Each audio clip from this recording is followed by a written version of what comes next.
Hello viewers, welcome back to Abandoned Gainesville, a series long thought to be forgotten and gone, with our last part being the golf course, which you may remember if you are a longtime viewer. Now today we're at this new location. It is an abandoned neighborhood from the year 2007. And why is it abandoned? Well, some context was in early to mid 2007, this neighborhood was being developed, and it had streets and street lights and sewer and cable, all the things necessary for people to live.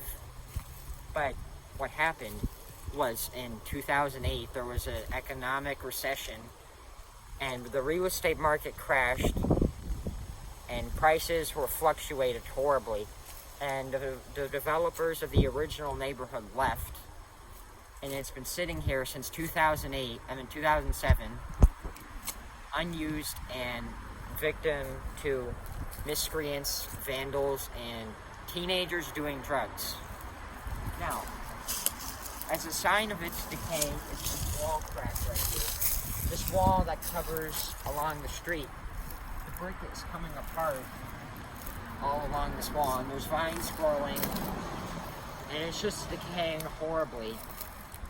And also, one more thing.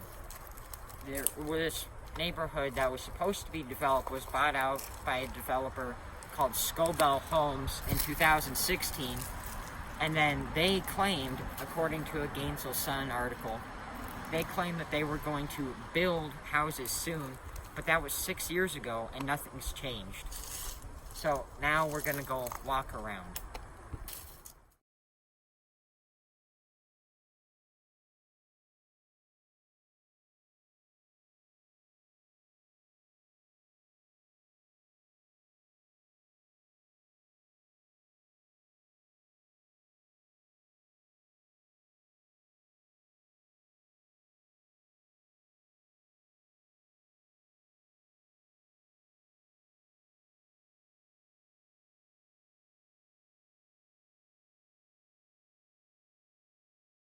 Alright, now this next place that you saw us driving up to, this is like a postal office mail collection thing for what could have been here at this neighborhood. And now right here, as we were saying in the first clip, this is evidence of the vagrants, miscreants, and vandals. They broke the lamps that lighted the structure at nighttime.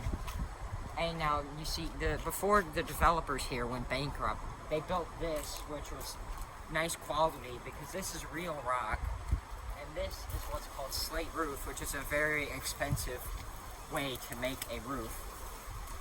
And this is not wood, contrary to what you might think. It is this type of stone.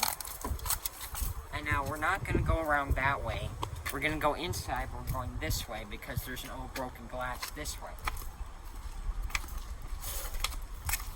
But first I must warn you, the graffiti in here. If you are sensitive and politically correct, turn back right now.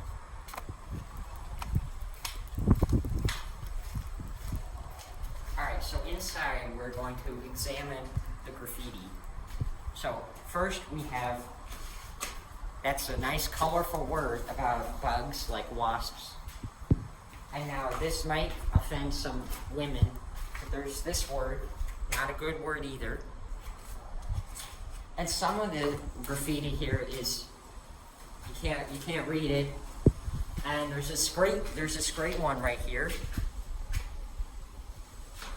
And also, aside from the graffiti, there's busted power sockets. Somebody must have come here, like those vagrants, miscreants, and vandals, and ripped them out.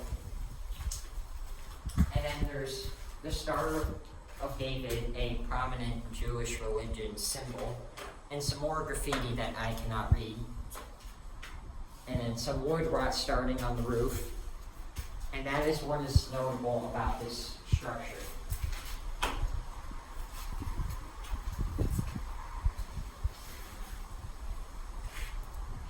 So, for this next part of this neighborhood that never happened, we are at this grassy mound. Now you might ask yourself, why is this part here important? Well, that's because behind the cameraman is some lots that could have been built out and made in houses.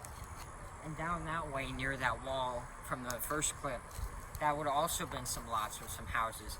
And then that leaves this area in the middle. Now, what do you think that might be? Well, most probably that would have been a park for kids with slides, swings, monkey bars, a nice playground. But now it's overgrown and forgotten and lost to the sands of time.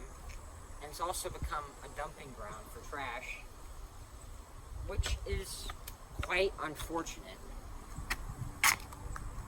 Alright, so just to reiterate my point about this neighborhood being ready to go, right here at lot number 17, you could have put a deposit down for the developers to build your house, because it has all the utility poles, water meter, cable hookups, and all of that. And now over there, there's this last structure we're going to look at this shed. Alright, so for the last part of our expedition to this neighborhood, the last structure we're going to look at is this utility shed, bright red, but since it's been lost to the sands of time, trees and bushes and scrub grass in Florida have taken over and overgrown it and covered it. And now, in addition to that growth, there's most likely snakes and other unpleasant creatures living in there. So I would not want to go in there myself, but you get the idea.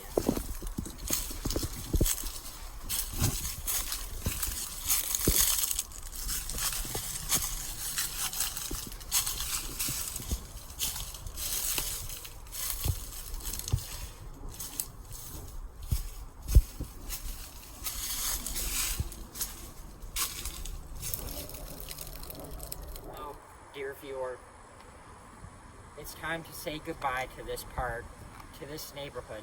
We never told you the name. I'm probably going to butcher this. I think it's in Spanish. But the name that I understand of it is Campo Verde. And how to spell that? C-A-M-P-O-V-E-R-D-E.